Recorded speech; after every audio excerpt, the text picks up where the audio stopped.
vient de tu me racontes quelque chose de pertinent.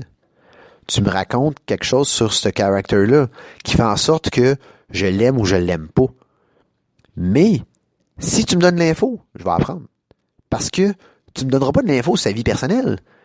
Parce que sa vie personnelle, je m'en fous. Moi, je suis le personnage. Puis c'est ça que j'aime moins un peu avec tous les sites de dirt sheet puis tout ça qui vont aller en arrière du rideau puis que backstage, telle personne il a fait ça, puis lui chez eux ça va pas. Et je m'en fous. Tu me brises la magie. Je veux pas le savoir ça. Je veux pas savoir le gars ce qu'il fait dans sa vie. Ok, je comprends. Mettons une situation comme Roman Reigns qui a le cancer, ça c'est légitime là. Mais ça peut rentrer dans le personnage. Mais comme il a dit, le personnage n'a pas eu le cancer, c'est Joe qui a eu le cancer. Mais bon, ça, je suis moins d'accord avec cette idée-là, là, de faire que Roman Reigns est invincible, mais que ça, le gars qui le fait, il a le cancer. Là, ça, c'est un peu weird.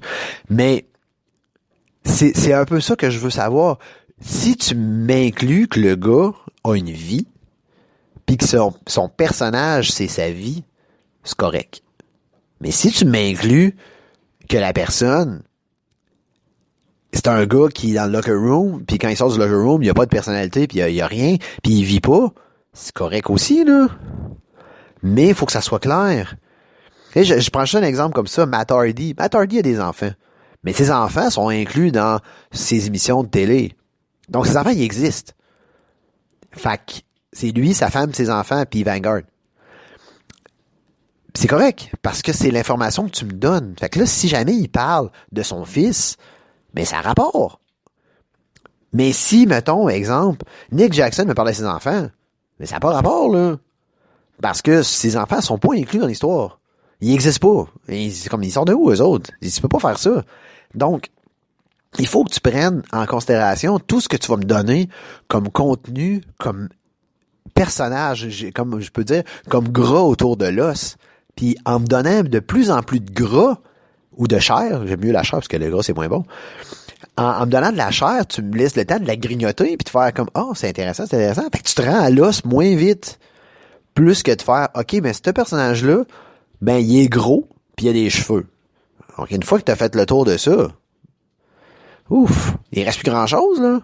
Puis tu peux pas nécessairement toujours utiliser le fait que ton personnage a une backstory avec quelqu'un d'autre. Parce que ça, c'est pas du contenu de personnage. C'est du contenu historique. C'est du contenu de genre, ben c'est ça qui est arrivé.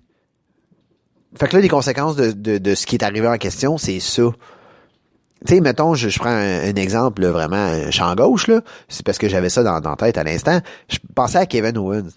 Kevin Owens, c'est qui, Kevin Owens? Oui, c'est marqué sur son gilet Fight Owen Fight. OK. Fait que c'est un gars qui est un combattant. Il appelle le prize fighter, qui dit, c'est qu'il se bat quand ça vaut la peine, puis il se bat pour gagner des ceintures, puis c'est un peu ça, le concept. Mais Kevin Owens, à la télé, il y a rien d'autre, là, après. Tu sais, il est pris dans la rivalité, là, contre Seth Rollins. Pourquoi? Je sais pas. Puis, tu peux pas utiliser le fait que il se bat toujours contre l'autorité, puis le fait que ouais, mais il y a une rivalité contre Shane, puis là, finalement, il a réussi à gagner contre Shane.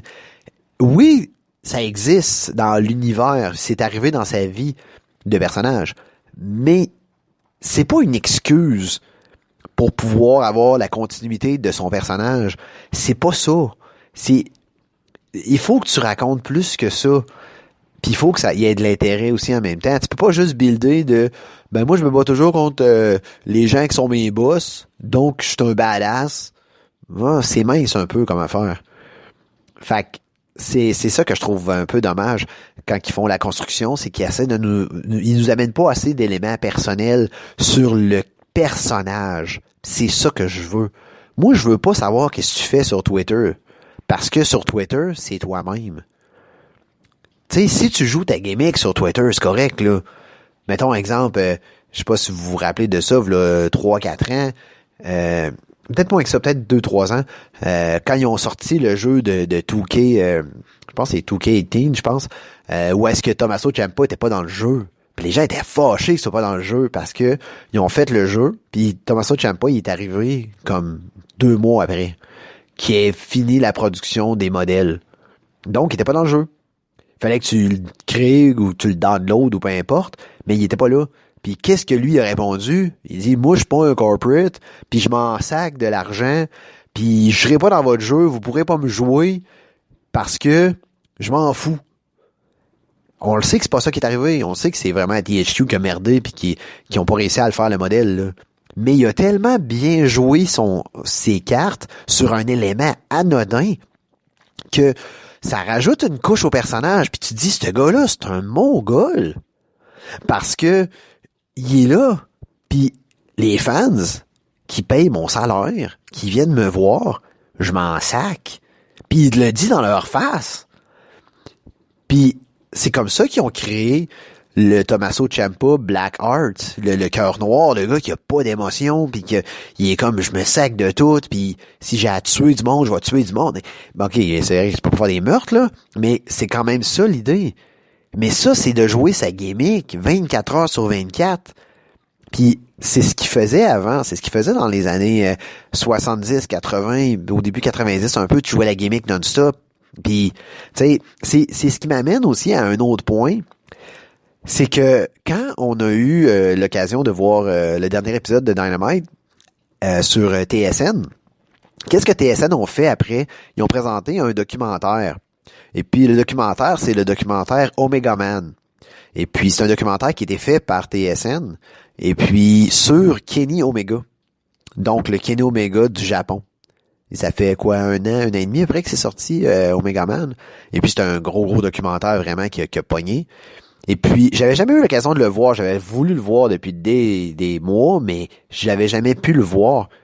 Et ce qui parle dans le documentaire de Omega Man, dans le fond, il y a beaucoup d'éléments que je connaissais parce que je suis vraiment beaucoup la New Japan. J'adore la New Japan. Et puis ça se passe pendant justement la New Japan, son film. Et qu'est-ce qui explique, c'est que au Japon, la lutte, c'est sacré. Mais ça, on le sait. Mais je pensais pas que c'était sacré à ce point-là. Puis ce qui explique, c'est que le kayfabe est crucial. C'est-à-dire que t'es un méchant, ben t'es un méchant tout le temps. T'es un méchant en public, là. Tu sais, t'es un méchant dans ta vie personnelle quand que, ben, à part dans ta chambre d'hôtel, on s'entend, là. Mais, mettons que tu t'en vas à l'épicerie, quelqu'un te croise à l'épicerie, t'es le méchant. Tu fais l'épicerie, tu vas l'envoyer promener. Puis c'est correct aussi. Parce que tu ne peux pas briser ça. Puis l'idée de base, c'est que les Japonais sortent pas beaucoup du Japon au niveau de la lutte. Donc, ils voient pas vraiment ce qui se fait ailleurs. Oui, la WWE, il va des fois, parce que les autres, ils sont mondiaux, fait qu'ils se promènent partout. Ils réussissent à avoir une poignée de fans. Mais, ben, tu sais, je dis une poignée, tu sais, ils vendent leurs arénas parce que le monde, vient de voir de quoi de différent. Puis il y a des fans quand même qui aiment ça. Mais les fans à New Japan, je veux dire, ils vont pleurer dans les spectacles. Ils vont rire, ils vont... Puis mais pleurer, ça arrive souvent, là. Donc, il faut qu'ils protègent ça le plus que tout. Et puis, ce qui a une particularité vraiment spéciale avec la New Japan, c'est le fait que les shows finissent avec des conférences de presse. Et puis, la personne qui est dans le mini-event d'habitude va parler au micro à la fin. C'est la seule personne qui parle de tout le show pour dire au revoir à la foule, dire OK, merci d'avoir été là. Puis il fait son speech, il fait d'habitude ses catchphrases, puis tu le quittes. Puis parce qu'il n'y a pas vraiment de promo dans la New Japan. Donc il fait ça, puis après ça, il sort, puis en arrière, il y a la table d'entrevue avec les journalistes. Parce que c'est couvert dans le journal, puis dans les nouvelles. Puis s'il arrive un élément important, genre un changement de titre, quelque chose comme ça, au Japon, c'est une manchette de journal. C'est la première page du journal. Quand Okada a perdu sa ceinture contre Naito au New Year's Bash, pas New Year's Bash, excusez-moi, au Wrestle Kingdom, c'était la nouvelle numéro 1 au Japon. Les gens ne parlaient que de ça. Parce que c'était ultra important. Je veux dire, Okada a perdu. C'est ça, là.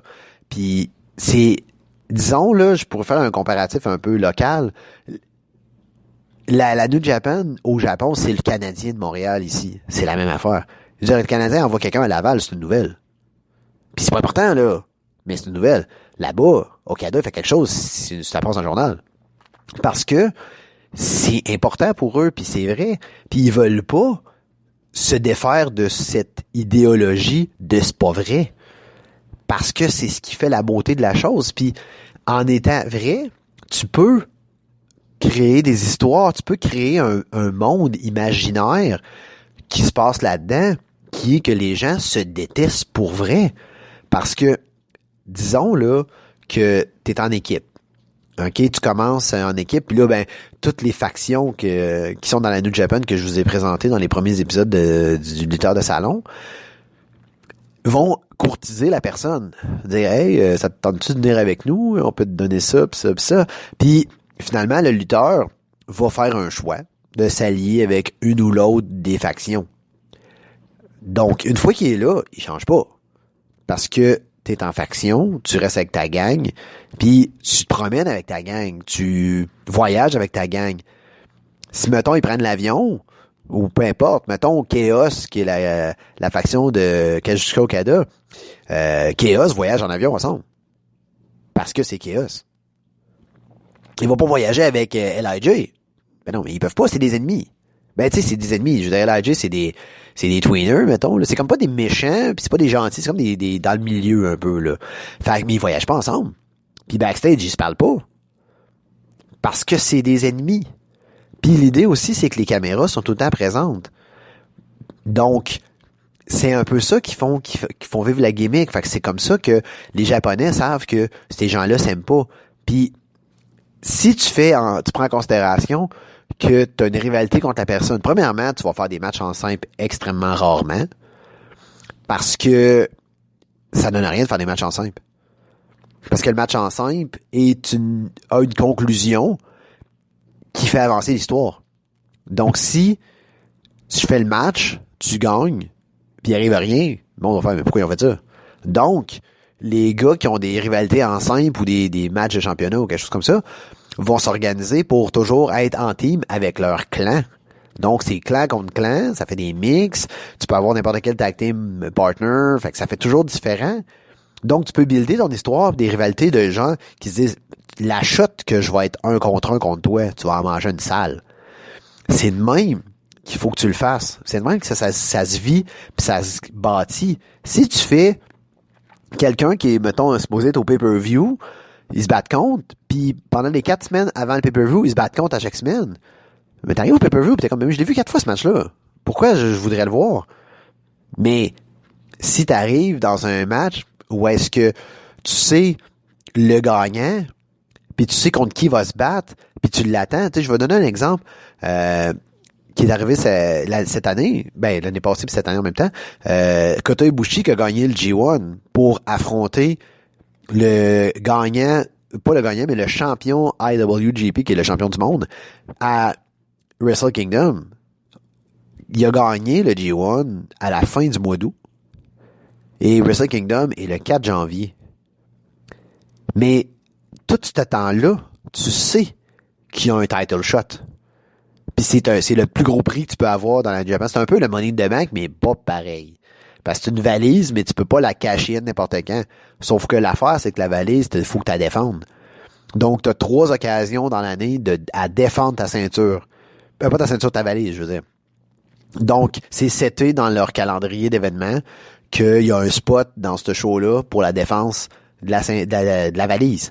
Donc, tu sais que dès que tu gagnes ta valise, t'as un build-up qui se fait tout seul jusqu'au 4 janvier. T'as rien à faire, là. Tout ce que t'as à faire, c'est de dire, OK, ça va être qui les adversaires en chemin pour voir ça va être qui la confrontation finale. Donc, c'est qui tes 3 adversaires. OK, mettons, c'est lui. Fait que là, tu sais, OK, pendant le premier mois, tu vas builder contre cette faction-là. Le deuxième mois, tu vas builder contre cette faction-là. Et que ça se fait tout seul. C'est super simple, là. Ça demande presque pas de réflexion. Tu choisis des adversaires, puis une fois que tu as choisi des adversaires, ça se fait tout seul. Donc, t'as pas le d'écœurant titre de « je tanné, je l'ai vu plein de fois ». Puis, de toute façon, si t'écoutes juste les shows principales à New Japan, ben, t'as les matchs en simple normaux, t'as une coupe de team. Mais si t'écoutes toutes les tournées, oui, à un moment donné, tu peux avoir de l'essoufflement, mais t'es skip, c'est tout, là. C'est pas grave. Parce que tu peux choisir avec le forfait de New Japan World, tu peux choisir qu'est-ce que t'écoutes pas. C'est sûr que j'écoute pas les build-up de tous les événements. À un moment donné, c'est long, là. Puis il y en a à tous les 3 jours, là. Fait que c'est quand même assez long, puis c'est des shows de 3 heures à peu près. Fait que, mais tu sais, si, mettons, tu t'écoutes le G1, mais t'écoutes les